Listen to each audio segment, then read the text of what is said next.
Hello, campers. Grab your marshmallows and gather around the True Crime Campfire. We're your camp counselors. I'm Katie. And I'm Whitney. And we're here to tell you a true story that is way stranger than fiction.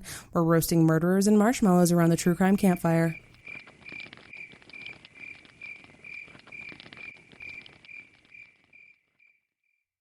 As long as there have been humans, there have been scams. We've been perfecting the art of the steal for thousands of years. From the cutpurses and pickpockets of ancient times to the faux Nigerian princes of today, we've been robbin' and scammin' and griftin' our way across the millennia, and we show no signs of stopping. Different hustles require different skills, of course, and different levels of skill. Today, we welcome our first special guest on True Crime Campfire, a guy who's something of an expert on artful thievery. He'll teach us about the skills involved, and we'll tell you some wild stories about people who are blessed with the gift of grift.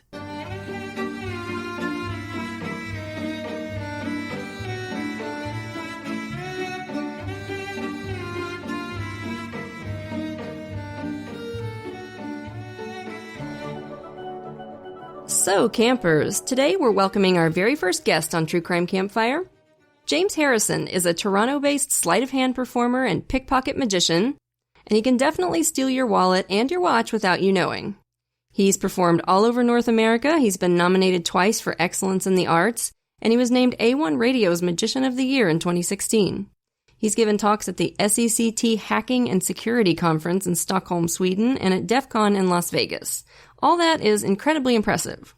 Not to mention just impossibly cool. And we are more than excited to have you on our show. So hi, James. Hi, thank you so much for having me. I really appreciate this. We're excited. So you do a lot of close-up magic in addition to stage magic, right? Which I would imagine is way harder and requires more sleight-of-hand expertise. The best way to put it is that I do specialize in what's known as close-up magic. And being a pickpocket magician, you have to be up close. So it seemed to go hand in hand quite well.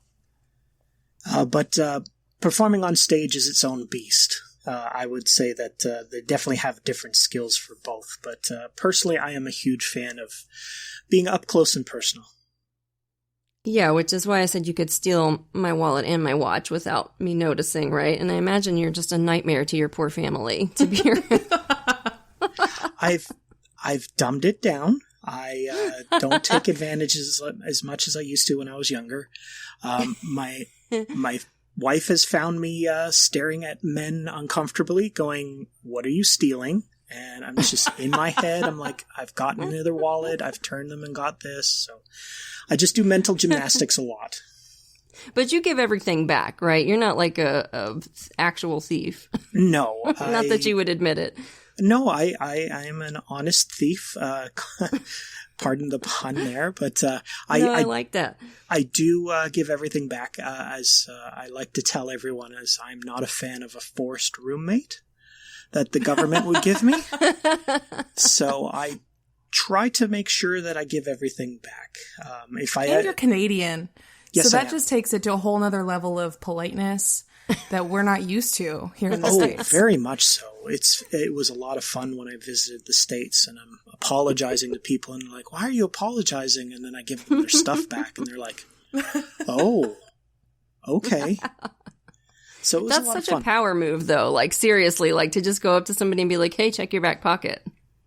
Like, what do you say to that? That's like the coolest thing anybody's ever done ever, and you're immediately like, it's a flex. Admit it. Well, it's funny to try and talk to people about it because they don't know what to say.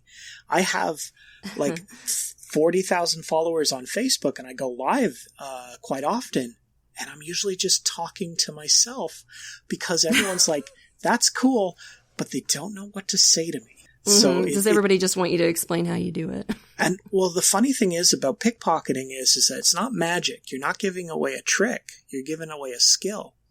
So even though I tell you exactly how I steal something, I'm just showing you the bare basics of it. I can still steal it. It's sort of like asking a boxer, how do you defend yourself from being punched? That's true. Because you're right. It's not a trick. It's just something that you've practiced and practiced and practiced and practiced. Is there a lot of training with like coats with bells on it and stuff? Well, as much as Hollywood would like you to think, that's a little bit of a myth or an urban legend. In actual fact, the bells don't improve your skill. Believe me, I've tried.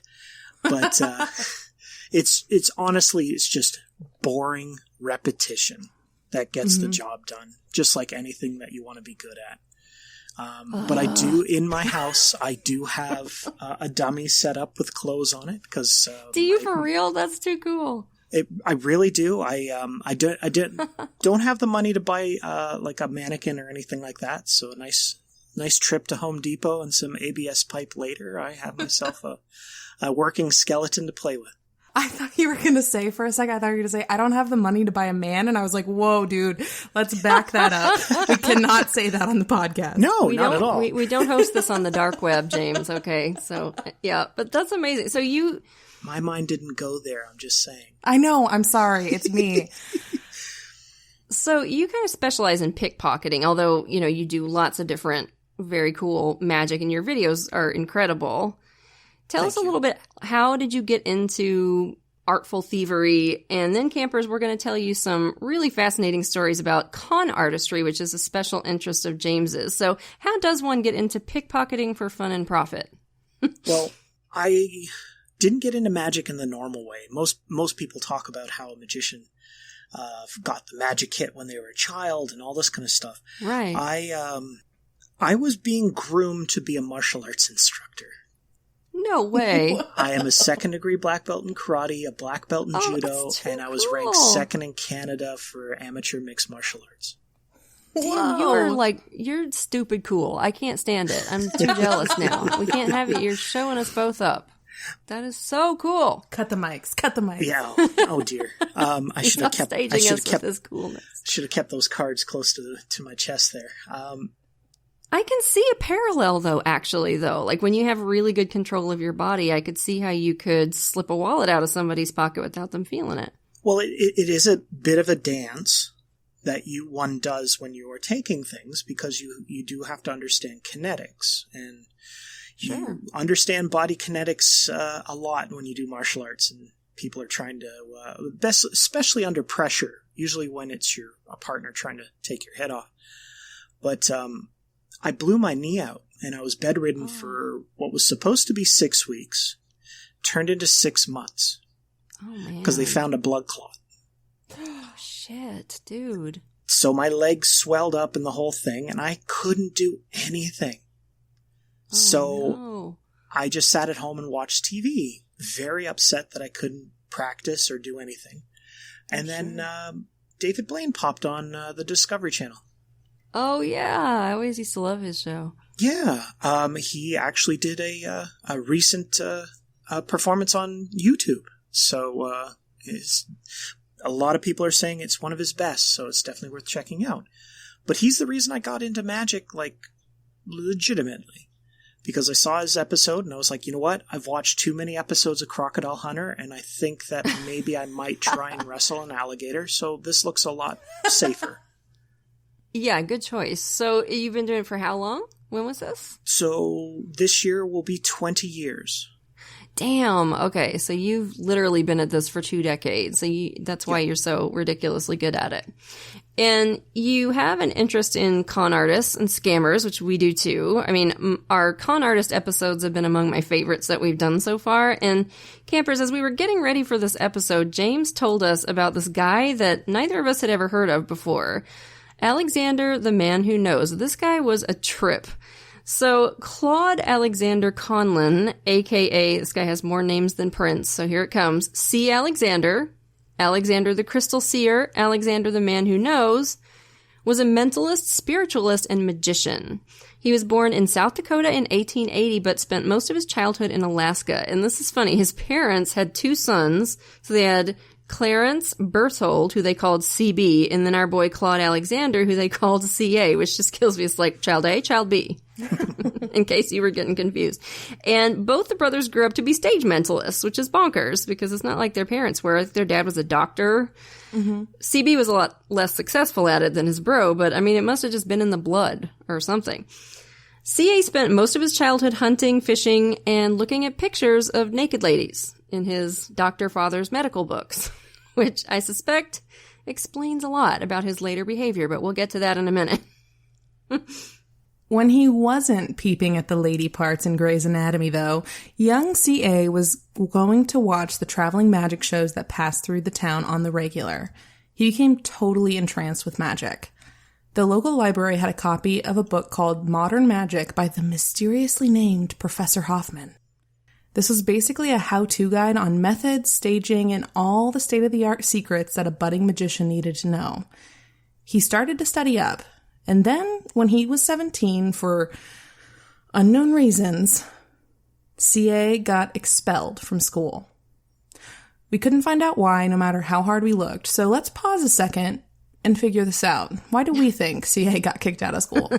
I think he brought in some of those diagrams from Grey's Anatomy. Like his teacher probably caught him showing off a drawing of the inside of a boob or something. James' theories about why he got expelled. I tend to lean towards that. I mean, when you're a teenager and you have access to stuff that people don't, you definitely want to show off that you have it. But definitely. But personally, I kind of want to lean towards just not trying to knock off any mystique with him or anything like that. But I honestly think that he probably just thought he was too smart for the teachers and mouthed off too many times. That sounds about right. Yeah.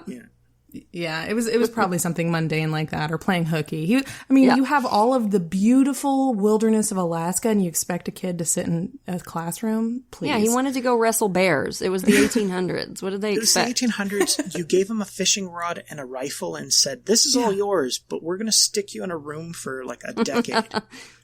Yeah, exactly. So shortly after being expelled, he moved to the Lilydale Spiritualist community in Cassadaga, New York. Cassadaga is the mecca for psychics, and it's still going strong today. Oh, good. Good to know. So glad. Yeah, there's a planned episode in my brain for the spiritualist movement, and this plays a huge part in it. Fascinating. I was just going to interject that something for your research capabilities on that episode. There is a great book called The Psychic Mafia. Ooh. What? I love it already. And it basically pulls the curtain back on groups like the one that you had just mentioned. Mm-hmm. Oh my God, I can't wait. That sounds fascinating. It tells you exactly what they do to reel in people with money, how to keep them coming back, including lying, cheating, stealing, and yes, even pickpocketing. And all kinds of fun stuff like that, right? Interesting. Yeah, there's also a fantastic book by one of my favorite nonfiction authors named Deborah Bloom called Ghost Hunters about the spiritualist movement. It's fantastic. She also wrote The Poisoner's Handbook. She's a fantastic author. Oh, yeah, I read The Poisoner's Handbook. That was super fun.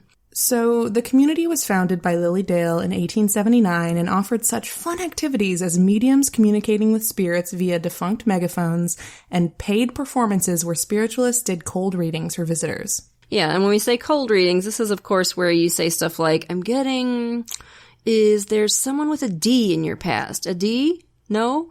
Oh, no, I didn't mean D, I meant J. Yes, J? Was it your grandma, great aunt? Yes? Good. Well, she says hi. She's standing right behind you right now. You know, they're reading your body language and your nods and your head shakes and everything and just reading you. I have to say that's usually the great comical version of it. I've seen people that have just destroyed people's minds by just being able to look people up and down and just knowing things about them. It's amazing. The people that are really good at it, it's a legit, really impressive skill, even if a lot of people are using it for evil, in my opinion. But it's an amazing skill. I've seen people literally break down in tears, ask if they can talk to them again, like literally almost handing them their wallet. And it just makes me go, wow. Oh, God. Their job is so much easier than mine. I have to try and get it off them. They just give it to them. Yeah. It's crazy. And if you get a chance, campers, I'll probably post it on our Facebook. There are fantastic, montages on YouTube of cold readings done by, like a John Edwards, Sylvia Brown, those level of mediums. And they are really smooth with it. And like James said, it is infuriatingly impressive. Yeah, when it's done right, which oftentimes it isn't. It's almost an art form when it's done right. Like, it transcends when you see it done right. And they do things like, so you look at a person, okay, they're clearly in their 40s. Okay, so the decade that they were born, the most popular names were XYZ. So they can take these, like, cues and then use, like, actual statistical research. Sure, absolutely. To work it out. It's impressive. It's crazy impressive. There's a book that I'm sure you will all enjoy. It is a book called Passages. It's been updated several times, and it outlines every milestone that the majority of people go through in their entire life. And it applies to everyone. If you read that book, then you would literally be able to walk up to people when you find out their age. You usually can pinpoint exactly what obstacles they're going up against in their life. Yeah, absolutely. And that's the thing. I mean, it's really, probably when you break it down, not that hard. It isn't. Adding the showmanship to it and figuring out how it works. And then you've got people eating out of your hand. Oh, very much so. And it's something that in the wrong hands can be very devastating, as we'll find out with the great Alexander here. Yes. So if you feel the spirits calling you today, you can go join, but you first must pass some tests put together by the assembly that runs the joint. I'm sorry, the what? The assembly. Okay, you say that like the A is capitalized, and that makes me nervous. Yeah, it is. That's got me nervous. It sounds like something out of that like witchy season of American Horror Story, which I don't want any part of the assembly, thanks. No. Pass. While at the Lilydale community, Alexander worked as a, quote, boat boy and cleaner, and he learned about all the little tricks that the spiritualists use to con their audiences. It was great training. Yeah, I bet. When he left Casadega, he headed west, but not before stopping to study under the King of Coins. 2 Ks, by the way. Coins is a K. That's kitschy. Yeah, his name is Thomas Nelson Downs, a renowned coin manipulator and author who used his tiny little hands to his advantage. C.A., now going by Alexander, found himself back in Alaska just in time for the gold rush, and it didn't take him long to run into a spot of trouble. You see, Jefferson Randolph Soapy Smith was allegedly a bad dude, a gangster who had it out for Alexander's best buddy, and Alexander allegedly shot him dead. But he was never charged with the crime, and there's some question as to whether the story was made up to add to Alexander's mystique. Actually, Alexander makes a great point of saying that he was at the actual gang fight where Soapy Smith died, and he took great pride in actually saying that he was hiding in a dockside shed and was actually sharpshooting from there to shoot Soapy Smith. Well, what a little craven bastard. That's not sportsmanlike. Well, and especially given the time, not very manly. No, right. Absolutely not. So he bragged about this shit. He bragged that he was hiding in his shed and shot this guy. Well, I guess he's saying, like, he was so far away, and, like, this is a 1900s gun, so I'm assuming it's not very accurate. I wouldn't brag about that if I were you, Alexander. That makes you sound like a bitch. Right? At the ripe old age of 17, I believe. Yeah, you'd think he'd be, like, in the brawl, getting his hands dirty. He's 18, filled with testosterone. Kidding, right? No impulse control in that 18-year-old brain of his. Dang. All right, so he like legit killed this guy. It does show forethought on his part, though. That's true. Premeditation. That shows that he's cunning. Mm-hmm. Mm-hmm. Absolutely. He like laid in wait. Ugh. So one of Alexander's many hustles during this time was to make psychic predictions to prospectors about where they could find gold. People paid him for this. So I have no idea if anybody actually got rich based on his predictions. I'm guessing probably not, because, you know, he didn't actually have any psychic powers. So there was an obvious expiration date on a gig like that, because eventually people are going to notice that, you know, you suck at it and you're a big phony fraudster. And I imagine it's easier to get away with that if people are scared shitless that you might be hiding in a dock shed waiting for them and shoot them in the head if they come to ask for their money back. Right? Well, it's the 1800s. So when you are trying to sell a con, and keep in mind, con is confidence. So he could go one of two ways. He could either say that you were so close, you missed it, you just got to go back out there. And it's probably weeks before that guy would be able to get there, double check, and come back to check him. And by that time, he's already left. Right, sure. Or if the man won't listen and he's ready to go, then he's just going to probably stand up straight, get real huffy, and try and basically out yell the person and make him back off. That makes sense. Confidence, exactly. Man. Yeah. And, that's really how a lot of modern con artists operate as well. I think just charm and glibness and that ability to kind of manipulate people. And they also tend to get around a lot, which is what Alexander did. He would just kind of move on to the next town, like you said. Oh, you don't have too many physical mementos, let's just say. Make sure everything fits in the suitcase. Yeah, you got to be on the move. You got to have a bug out bag. So at 18, Alexander performed on stage for the first time, but he didn't decide to become a pro until 1902 when he moved to Seattle. And he used the stage name Alexander the Great, which is original. And so his vaudeville career began. Now, can you give us just a brief thumbnail sketch of what his act was like? Oh, yeah. Well, when Alexander actually first started, he did what every great performer does. You steal from other great performers. So one of the most successful performers at the time was Harry Houdini. Sure. So he was doing his escape art act over in Europe, so he decided to do the same thing. But of course, it didn't get the same success. So he kind of padded his show with hypnotists and mind readers and all different sorts, a variety act. One would call it. And eventually he finally found his fit with different considered now classics of magic. One of my personal favorites that he did was called aerial fishing. Okay.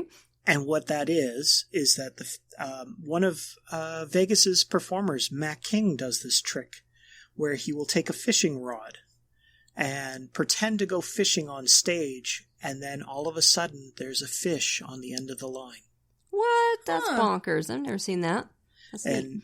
Takes it off the hook, plops the fish in the water, and there you go. You have a fish swimming right there. That's crazy. Aerial fishing. He would borrow a ring from someone who was nice enough to let him borrow it. He'd make it vanish, and then all of a sudden it would appear in what's called a nest of boxes, literally like 10 boxes inside each other. All locked. Oh, cool, like a Russian doll. Exactly. Mm. And by the time he got to the end, he would open it up and, oh, look, all your stuff's impossibly inside this huge pile of boxes. That's very cool. Just great tricks. Now, the one thing that Alexander was really good at was understanding that while every performer that was doing mind reading or magic were trying to figure out ways to make their show fit in a briefcase, Alexander decided to go the opposite route and make everything bigger than life. Mm-hmm. So he just kept adding more things to the show. So right, but better. Eventually it became very much about the faux psychic stuff and the readings and basically scamming people. That's where he found the money. Right, and of course. Not only did he find his niche with reading minds and all the rest of it, but then he was also one of the first performers that found out that you could make a lot of money at the back of the show selling books and little tricks and all that kind of stuff. So he just added income upon income. He was a great entrepreneur back in the day. Yeah, he was definitely a hustler. And this was also the year that he began what we can only call wife-a-palooza, because this man had more marriages than Liz Flippin Taylor. The first one lasted less than a year.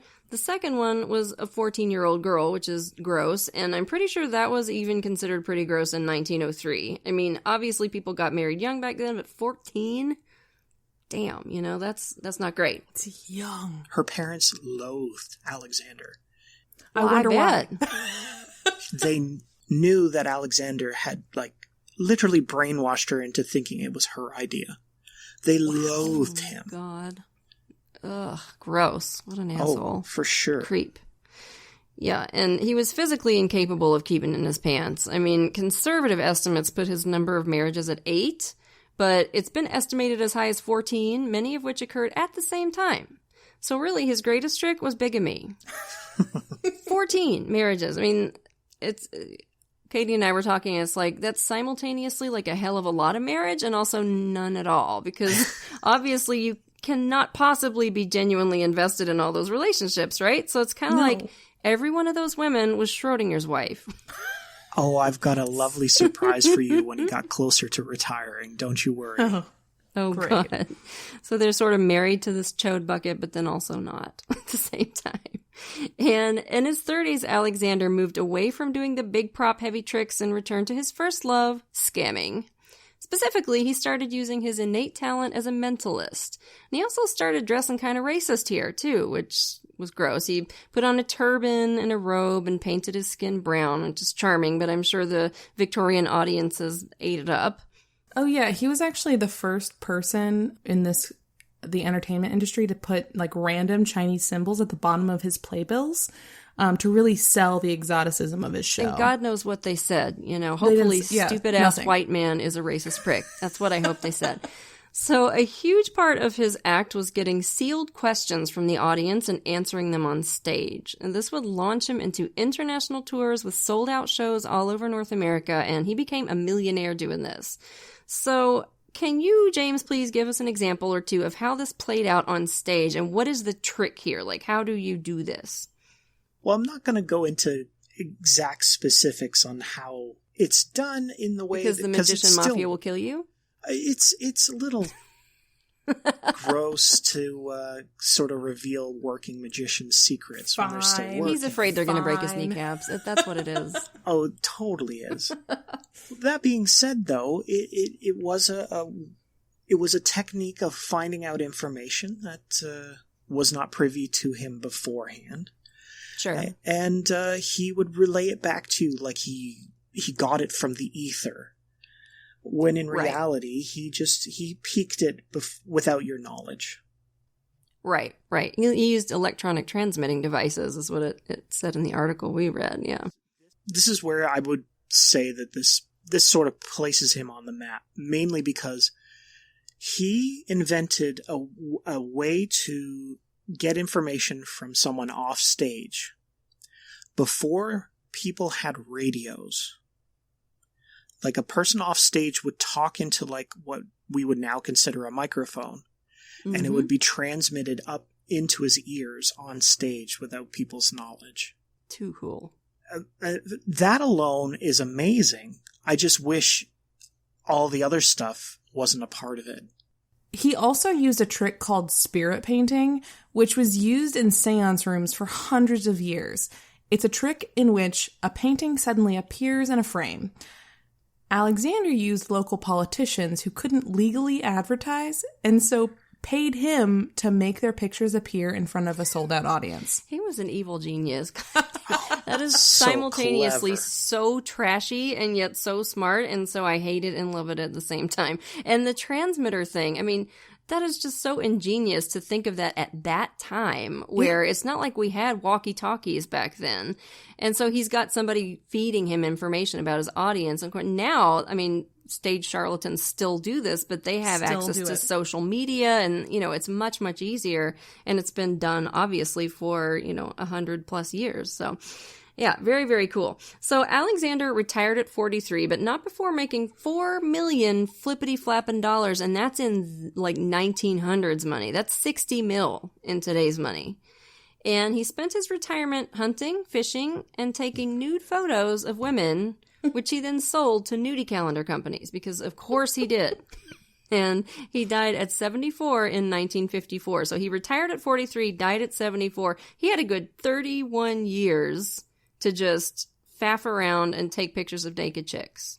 But Whitney, damn, this is where it gets even more interesting. I'm scared. Okay, what else did he do? Because he retired, he had a lot of money and a lot of time on his hands. Right. So he decided to get into rum running. Oh, of course. That makes perfect sense. So he bought a house near the Canadian border, and he got to relive his joy of boats. Right. Okay. So he would run. He bought a specially designed boat that was designed to have no reflective surface, so you couldn't see it with lights, like when you had police boats trying to check the border and everything. It was awesome. low down, so you couldn't see it by actual eye. And he would run it back and forth from Canada to get rum. He would load up his boat, bring it back, and he bought a house specifically for that reason.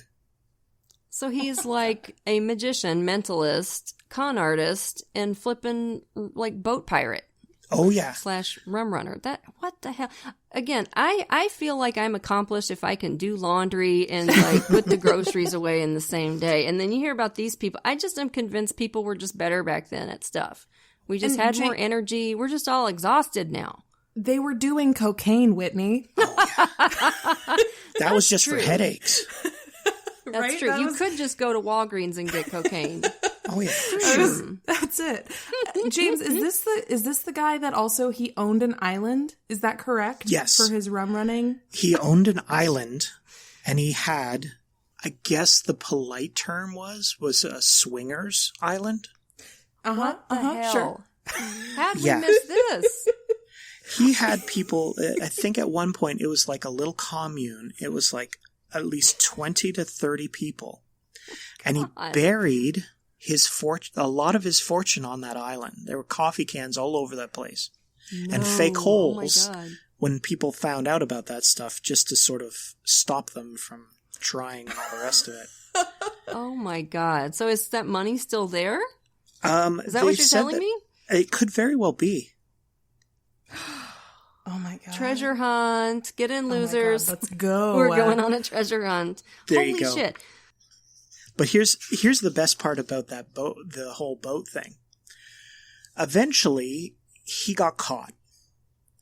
And just like a movie, the cops set it up. They had a chain that they pulled up for him to run into so they could stop him.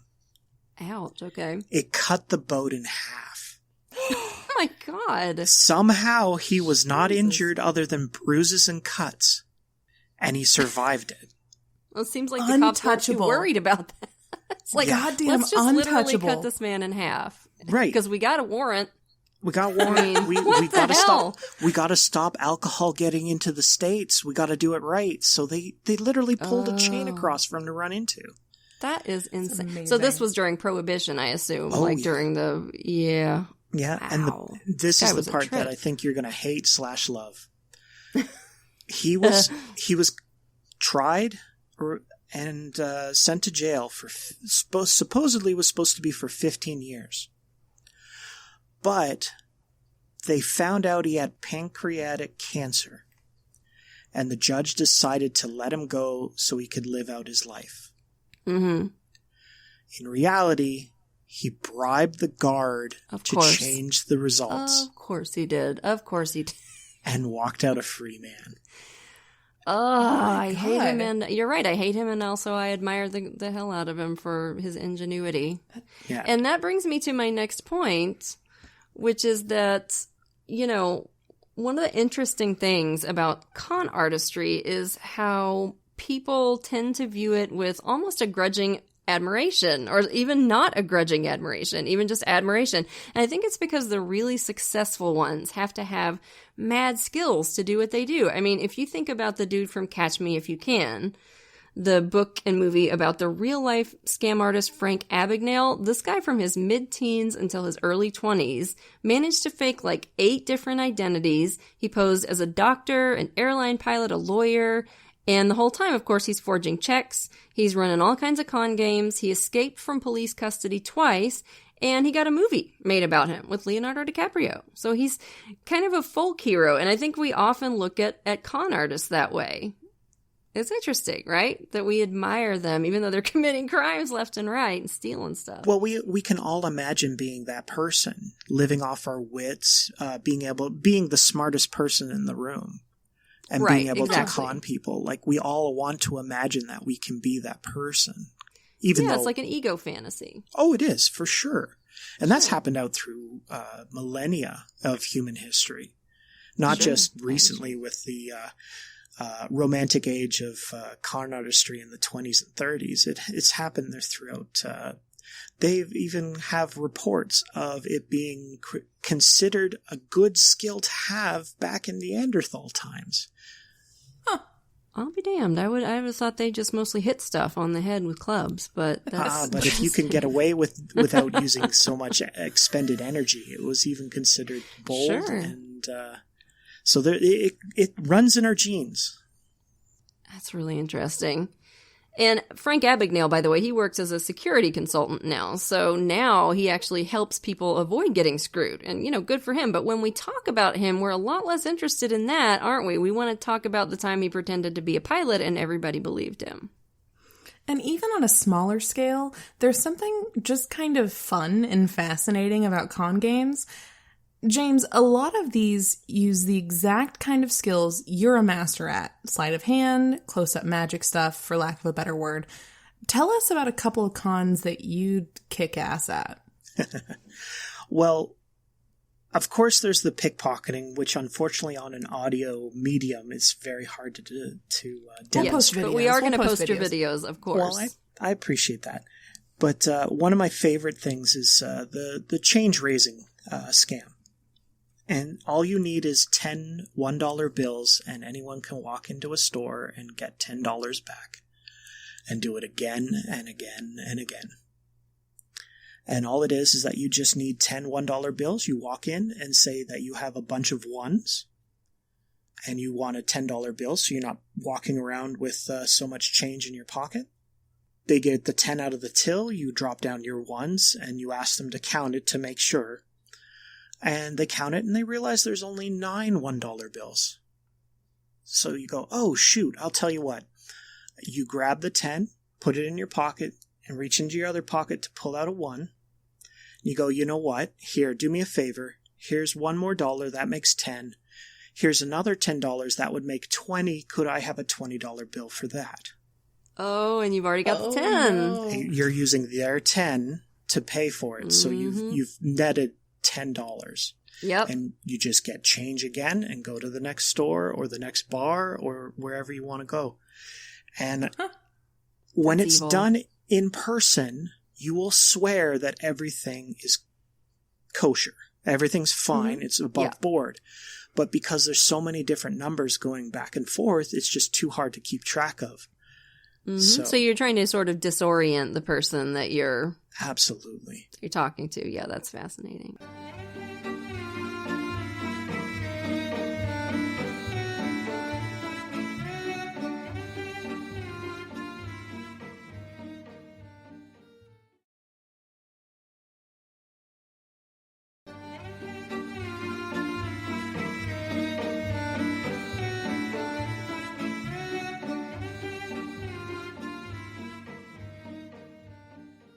So, the next story we want to tell you is the epitome of the cool con. Although you could argue that it's not even a con.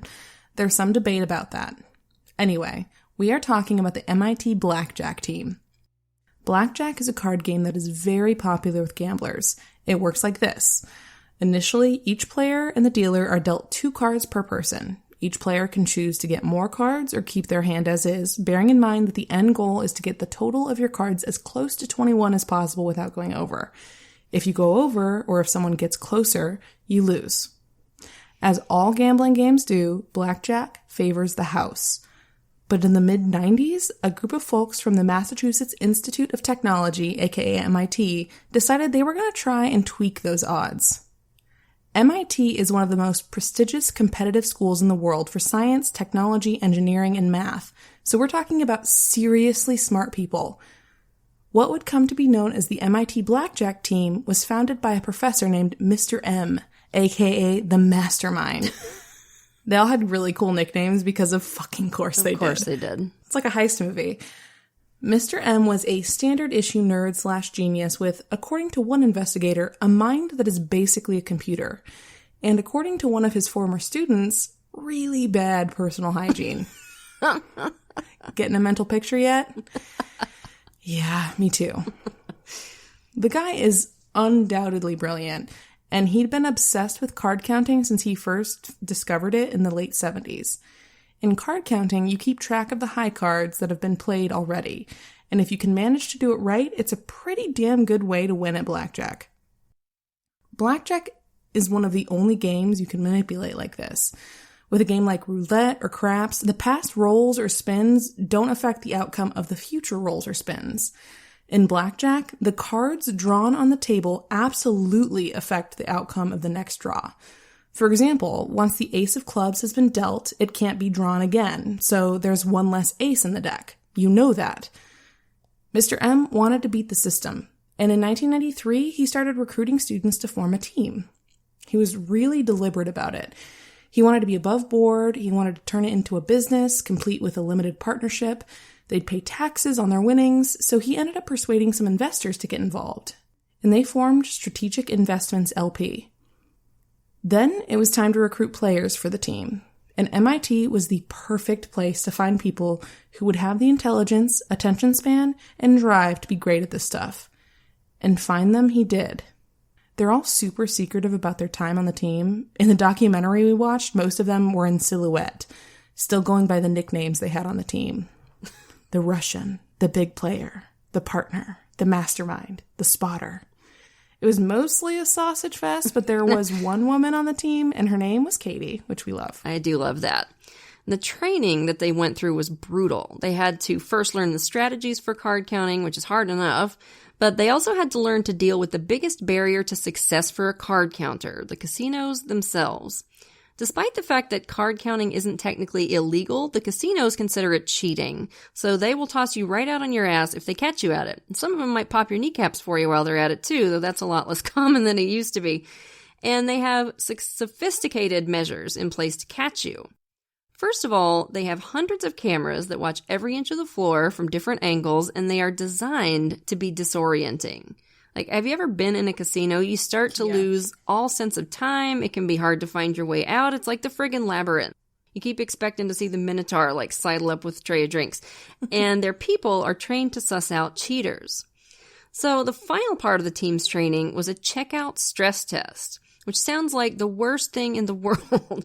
They simulated a casino environment in one of the MIT classrooms. They'd have like the blackjack table set up, and then the players would have to try to concentrate on the cards while people swarmed around and jostled them and interrupted them and blew air horns and yelled woohoo and like everything that you might expect to actually happen in a real casino where there's a bunch of drunk people, right? And I swear to God, just watching a reenactment of this was like one of the most stressful things that I've done in my recent past. So I can only imagine how hard this was. And in fact, one guy said it was harder than getting his PhD. But it was necessary because it really showed if the players could apply the strategies that they were taught in a real-world setting. Yeah, I mean, you've got to pay attention and count cards and watch for your partner's subtle little hand signals and avoid casino management and bet the right amount of money and focus, focus, focus. Yeah, focus was the key, and nobody passed this test the first time. But eventually, most of them got it, and they were off and running. And for a while, it was just high-flying heaven. Just adrenaline rushes and comped luxuries and just feeling like the coolest kids on the block. Taking advantage of these big casinos that were spending so many resources just trying to stop you. One guy got his wedding comped at Caesar's Palace. And they all had cool personas, like Katie and the Russian would often pose as a Russian arms dealer and his girlfriend, and they'd get all dressed up and everything. It was like acting. And the team had a few rules. Money stays on your person at all times. Never drink. If you're clocked, don't argue with them. Don't cash out your chips. Just get up and leave. And for the most part, they just treated it like a business. Very exciting business, but a business. And by August of 93, they had made $800,000 in profits at casinos all over the world. But at a certain point, the casinos are going to start to notice that you're not an average high roller. So enter Andy Anderson, an employee of Griftin Investigations. And Griftin consults with casinos about cheaters and card counters. The MIT kids called him the silver-haired man, and he was as scary good at what he did as they were at counting cards. Yeah, he had a photographic memory for faces, for one thing. And finally, the Russian got caught, or clocked, as they called it. and he got banned from that casino. Womp womp. And over the next few months, that started happening more and more.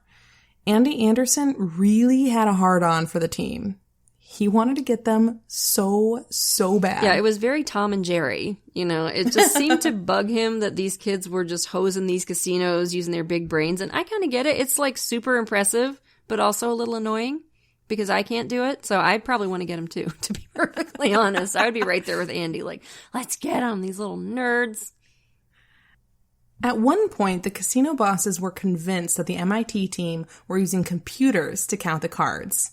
And 2 of them had to strip down in the back room to prove they weren't. The group leader says this is the first story he'll tell his grandkids someday. He thought it was hilarious at the time. I'd think it was too damn hilarious. But as it turned out, it wasn't. The team had been made. Griftin Investigations put a book together for known cheats in Vegas. The team was included. Not to be defeated, the team started using disguises. One dressed up as a nurse, another used a wheelchair, one of the men dressed in drag.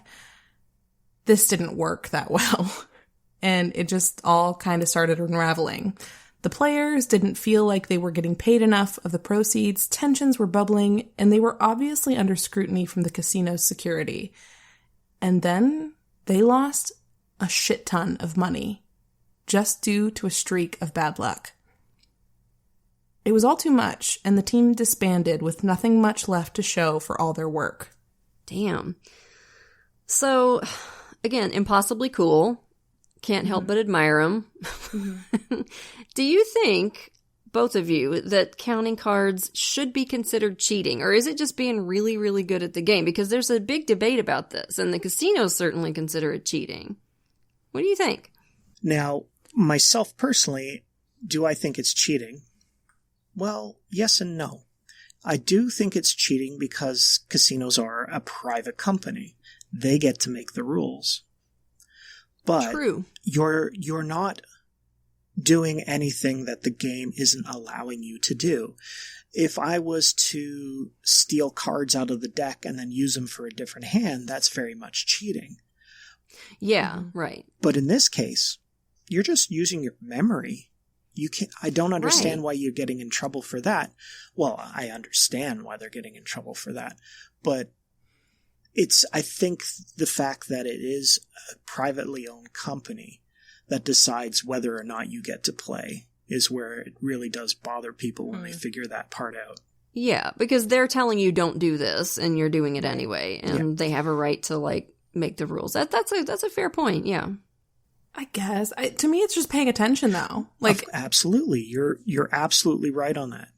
A game should have equal odds for it to be considered a game. And as long as you're not breaking the rules, like you said, you're not stealing cards, you're not adding cards to the deck, any advantage you take for yourself is fair. Mm-hmm. Oh, absolutely. Yeah, that makes sense, too. I mean, it's kind of like how certain friends of mine who are probably listening right now have accused me of cheating at Scattergories just because I'm really damn good at it. And they're just jealous. And here's the thing is, like, so my mother is a renowned card shark. From a line of renowned card sharks. I cannot play cards with them. They play every Thanksgiving. Your mother and my father should get together. Oh, it would be a bloodbath. And my college coach was able to count cards, and he liked playing cards on the bus to games and stuff. And like, he told me once that he was counting cards. I was like, this is why it's not fun, because you always win. And so it's, at a certain point, like, if it's a game between 2 people, I get it, but you're playing a multi-million-dollar company. Yeah, you're playing against the casino, not against each other. So I'm like, that's just kind of fun. Yeah. Well, absolutely. But again, it is a business, and they have to find that bottom line. Fine. And I'm not trying to defend them. I'm merely throwing that out there, because let's be honest. James wants to marry the casinos. Don't be a Karen, James. Oh my gosh. If I only could marry a casino. Right? You'd be set for life. That'd be great. So, as I was kind of getting at a second ago, the MIT team is a great example of the kind of con we tend to sort of admire. But we have to be careful about romanticizing the idea of scamming, gaming the system, whatever you want to call it. Because more often than not, the people who make their living by deception, not super nice people. Mm-hmm. Case in point, our next story. In 2004, in the wilds of Oregon, there's a tree farm that's been around for generations, run by a family called the Rainses. It's a beautiful place, a sustainable forest that welcomes hikers and hunters, and it's profitable too, worth millions. In 2004, the elderly Ralph Raines Sr. was running the farm as he always had, and his son, 57-year-old Ralph Jr., was doing a lot of the planting and maintenance work. This was Ralph Jr.'s passion. He loves trees. He estimates that he's planted more than 1 million by his own hand so far. Ralph Jr. is one of those people who marches to his own drumbeat. His family and friends describe him as the kindest person in the world. And bright, definitely intelligent, but a little bit gullible too. Ralph Jr. grew up on the farm and he never had much of a social life. He didn't get out a lot, just kind of lived an insulated life with his family among the trees. So he's a little bit trusting, maybe a little naive. And despite his family's wealth, he's never given a shit about money. Couldn't care less about designer clothes, expensive cars, big houses, any of that stuff. One thing he is interested in, though, is the paranormal. And that doesn't surprise me much from somebody who grew up around the old forests of the Pacific Northwest. I mean, I'm a huge skeptic when it comes to anything supernatural, but those ancient woods, you step in there and anybody could get a feeling like there might be something unearthly going on, right? Mm-hmm. So Ralph had always sought out opportunities to learn more about the paranormal, and in 2004 he noticed that a psychic shop had opened up in the town of Canby nearby. He was all over it. So he went there, he got ushered in by a youngish, attractive woman who introduced herself as Rachel. And on that first day, Rachel ended up giving him an hours-long reading for which she only charged him $10. And later on, telling the story to the show American Greed, Ralph laughed and said, "I only paid her $10. It was a bargain." Yeah, in reality, that first visit to Rachel's shop was the most expensive thing he'd ever do in his life. See, Rachel Lee was a master of the sweetheart swindle, an especially evil type of long game con where the scammer takes advantage not only of the victim's bank account, but also their lonely heart, wooing them with promises of lasting love while stealing them blind. The successful sweetheart swindlers are almost like profilers. They're great at reading people, picking out the vulnerable members of the herd like a lioness chasing her prey. Rachel had a history of successful swindles under her belt by the time she met Ralph Jr. She'd recently taken another poor bastard for about $100K in a car. This guy, too, had just shown up in her shop one day for a reading, sad about a girlfriend who'd just broken up with him, and Rachel had pounced. Unfortunately for our guy Ralph Jr., he spent a good portion of that first psychic visit telling Rachel all about how much he wished for a wife and children.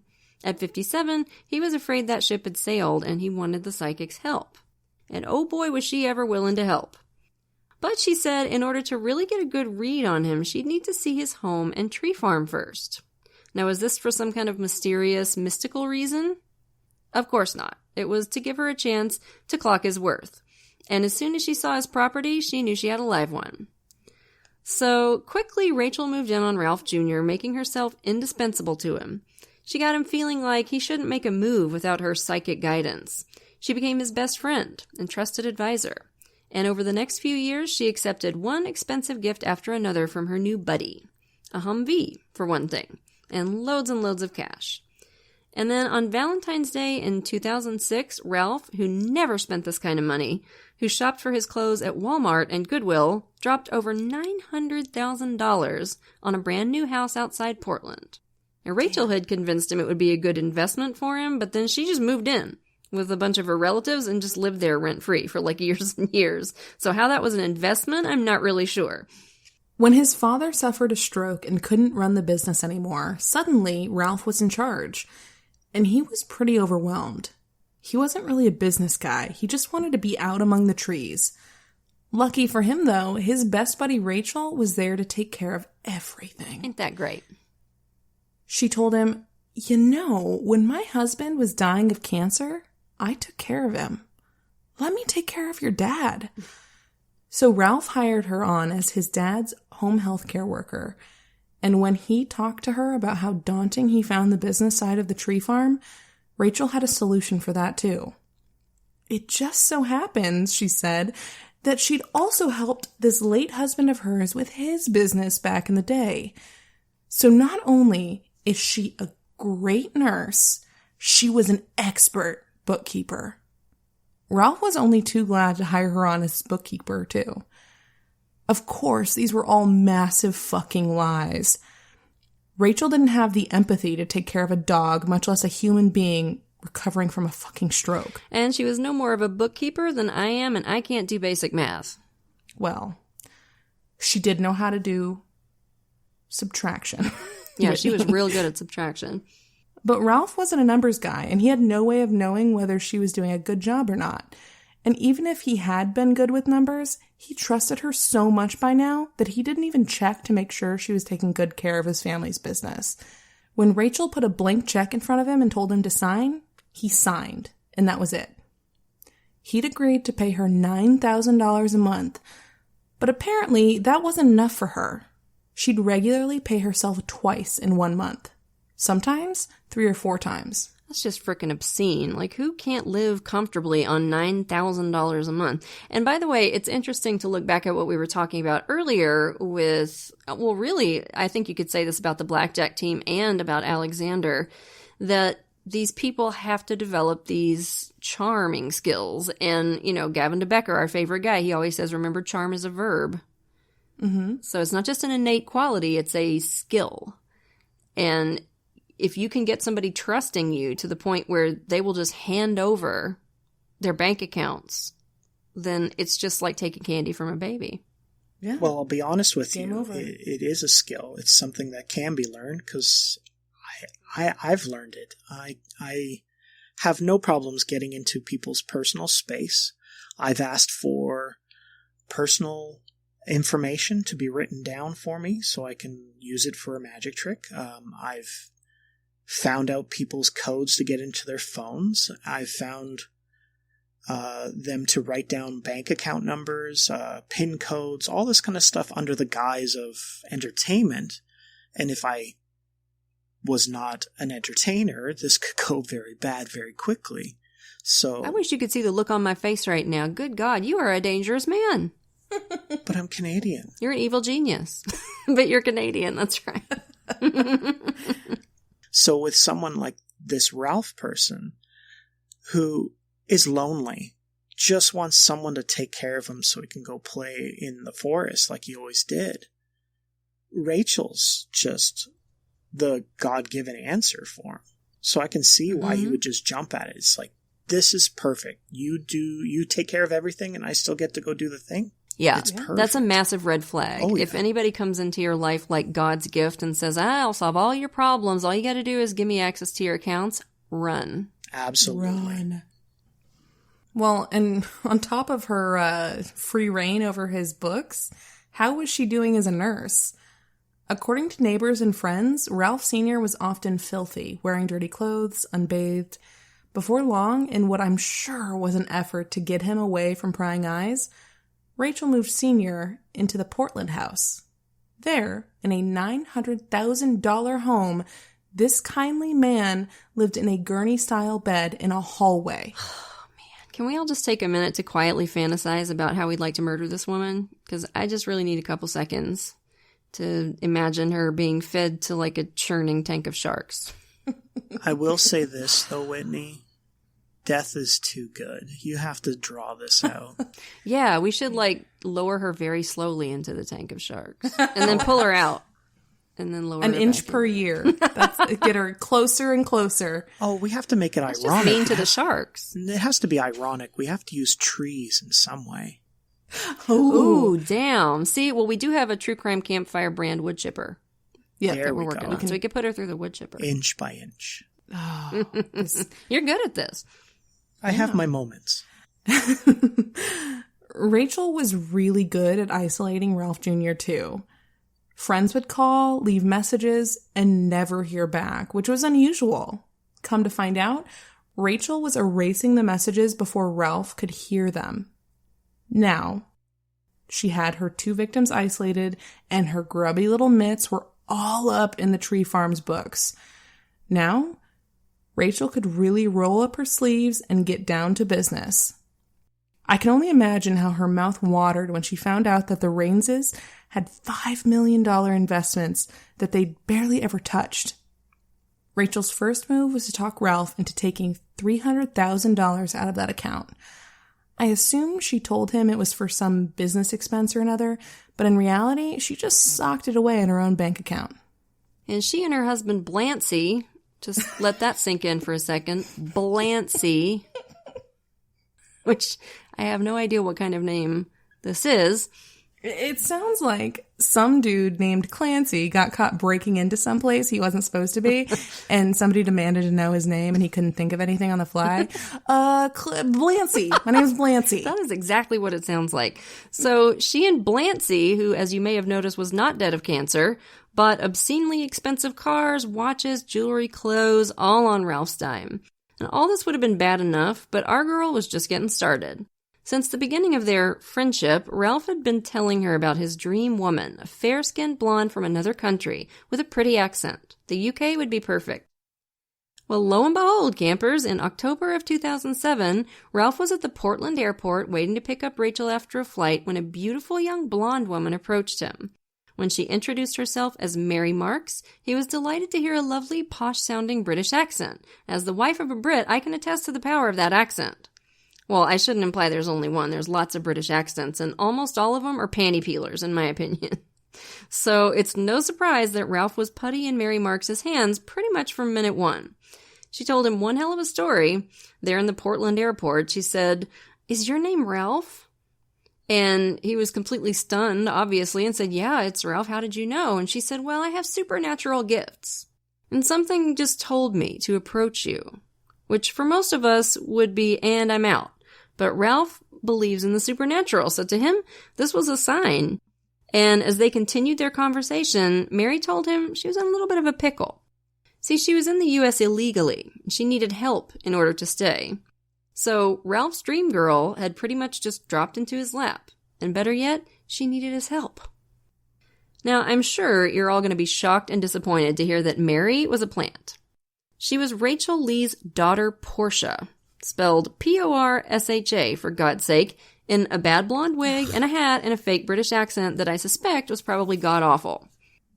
And please allow me to explain. We cannot overstate how fucking awful this wig was, y'all. It looked like something out of the, discount defective bin at Halloween Express, which is probably why she always wore a hat over it. It's so bad. And by the way, Portia was 17 at the time. So Rachel is essentially using her own teenage daughter as bait to hold on to her mark. It's a family business. It's a family business. That's exactly what it was. So just take a breath and remember the Shark Tank. That's better. And Mary Marks wasn't just a fake name, by the way. It was Rachel Lee's mother's name. Because, see, they needed a real person's name in order to open bank accounts and whatnot. So this was very strategic. And I'm sure you already figured this out when we told you that Mary supposedly needed help to stay in the country. Soon, Mary proposed to Ralph. And Ralph was, bless his heart, deliriously happy. And we should be clear, by the way, that he had no idea she was 17. I mean, he thought she was a full-grown adult. I mean, he knew she was a lot younger than he was, but he had no idea she was underage.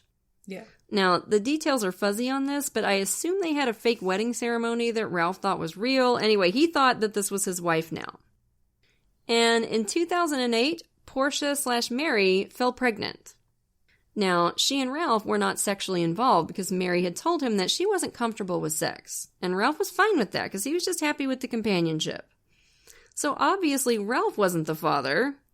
So, whoopsie-doodle, Portia. Now what are you going to do? I bet Rachel was so pissed, can't you? Man, I bet she was so mad.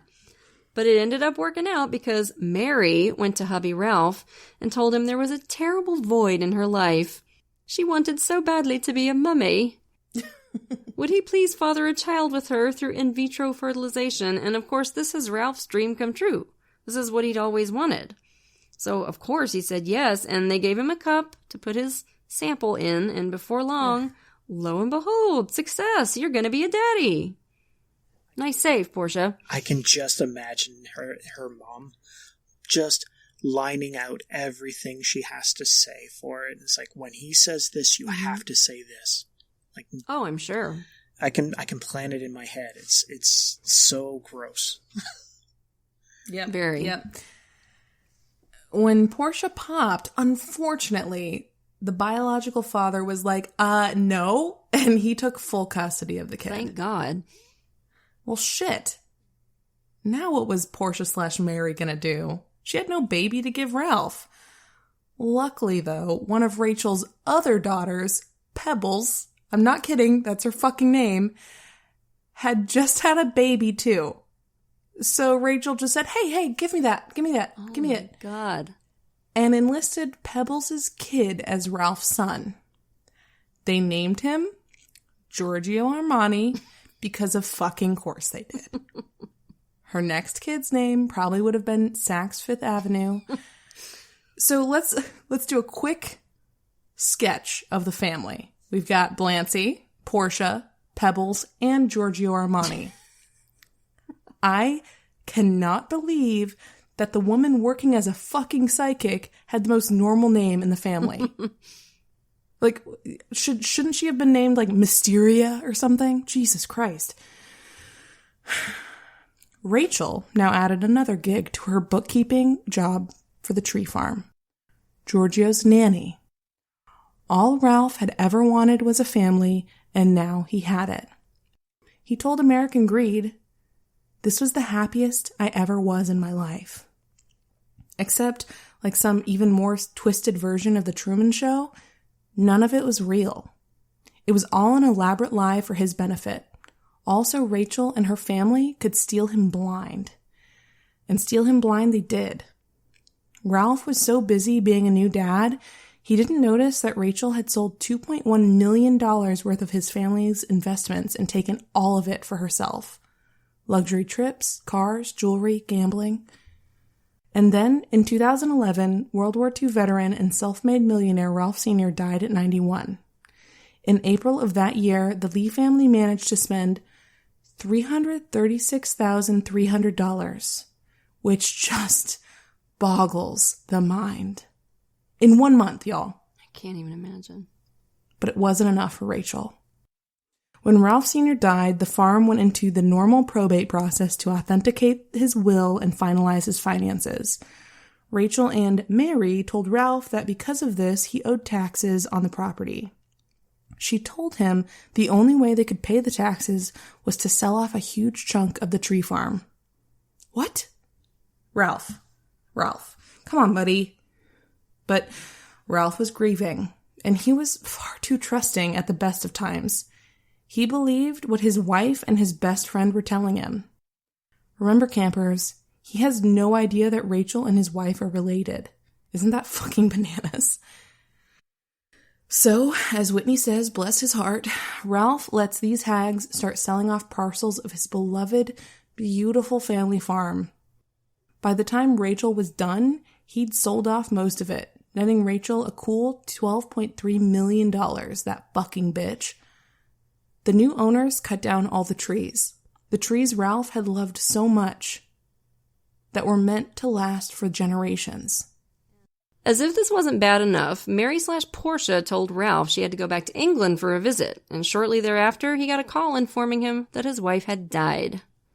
So now, so soon after losing his dad, Ralph was thrown into deep grief over his beautiful young wife. You know, grief? Great way to keep somebody distracted, I bet. For their part, Rachel and her shit-stained husband, Blancy, I have to say his name like that, kept on spending money. They got vanity plates for their ridiculous cars that said Mr. Big and Mr. Big 1. Gross. They went to Europe. They stayed in a luxury hotel that cost $1,800 a night, which is a thing that exists. They gambled in black tie. They partied at the Billionaires Club. There's this disgusting home video of their trip that's one of the most vomit-inducing things I've ever seen, because these two trash bags are grinning like fools and passing by the fucking Louvre and the Pantheon to take videos of cars and Louis Vuitton stores. Oh, look, it's the biggest Cartier store I've ever seen. God, you people are trash. Anyway, so it all unraveled for poor Rachel and company when a local police detective noticed the Ferrari in the parking lot of Rachel's shitty little psychic shop and started digging, because her spidey senses were tingling. She's like, why is this elderly man Ralph's name all over the paperwork on this woman's business? Then she drove up to the Rains Tree Farm, which was a local landmark, and saw the devastation of the property. She spoke to some of the Rains' friends and neighbors. She got an earful, of course, because they'd all been worried sick about him for years. And then she pulled the financial records for the farm. And then she got the IRS involved. When they broke the news to Ralph that he actually hadn't needed to sell his farm at all, and that these women were scammers, and by the way, his wife wasn't dead, and by the way, she was also Rachel's daughter, and also she wasn't his wife. Can you even imagine? He was, of course, devastated, because this had been the happiest time of his life. So, of course, at first, he didn't want to believe it, and he really took some time to come around. But just 48 hours after that initial meeting with him, authorities seized more than $2 million from Rachel Lee's bank accounts and served a warrant at her shop. They found 5 Rolex watches, several blank checks with Ralph's signature, and the wigs, hats, and glasses that made up Portia's Mary Marks disguise. By the time the detectives got involved, Ralph had just over $200,000 left in his accounts, of millions and millions. And one afternoon, Rachel and Portia invited Ralph to the psychic shop. This is while this investigation's going on. They wanted to go for a drive, out in the desert. So Ralph showed up to the shop. Somehow, he had still not realized that the dark-haired Portia was the same person as his, quote, dead wife, Mary Marks. He just wasn't wrapping his head around it. And they were just about to get in the car and go on this road trip to the desert when, just like something out of the show Criminal Minds, at the last minute, the detectives showed up to arrest Rachel and Portia. And they believe 100% that if Ralph had gotten into that car with them, he'd be dead now. Like, they were going to take him out to the desert and kill him because they were done with him now. So talk about saved in the nick of time, right? Yeah. Bonkers. And I know this is going to hurt to hear, campers, because we all believed their love was eternal.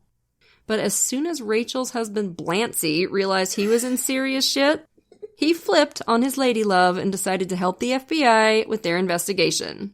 So Blancy pled guilty to money laundering and tax charges and got a grand total of 2 years in the clink, which sucks. Rachel pled guilty to conspiracy to commit wire fraud, money laundering, and failure to pay income taxes. She was sentenced, this is a little better, to 8 years and 4 months in prison, which is about 1.5 years less than the amount of time it had taken her to strip Ralph Rains of his fortune. Portia pled guilty to conspiracy to commit wire fraud and got 2 years, 9 months in prison. Ralph was starting to understand the full implications of what had happened to him, but he was still having a hard time wrapping his head around the fact that Mary Marks never existed. He's still having a hard time with it, poor guy. Ralph did get some of his stolen money back, but the tree farm is still gone. So, there you have it, campers. A nice mix of scammer stories, from the relatively harmless MIT blackjackers to the subhuman scum that is Rachel Lee and Associates. We want to give James a big thanks for joining us today and educating us about all kinds of cool stuff. James, tell us what you're going to be up to in the near future and how everybody can check out your amazing videos. Well, thank you. Right now you can probably find me just on TikTok. I'm the TikTok pickpocket, it seems like. So if you just look up Pickpocket James, you will find me on all my socials. And I have merch, if that's all right to plug, just for 1 second. Bro.